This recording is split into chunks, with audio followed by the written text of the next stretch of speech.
Hai geng kebun, edisi Anthurium lagi hari ni. Wah, happynya as of spec dah keluar daun barulah. Halus-halus daun baru tu risau pula.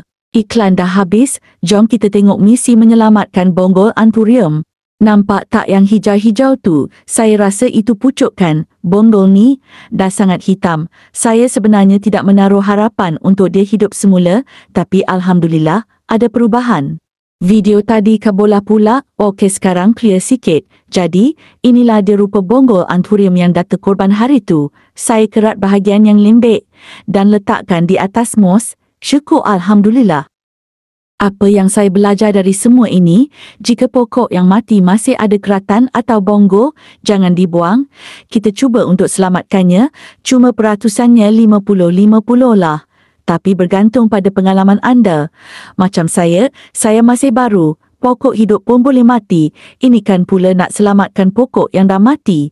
Tapi jangan berhenti mencuba, cuba tak salah. Seperti biasa, jika ada perkembangan seterusnya, saya akan update nanti ya. Assalamualaikum.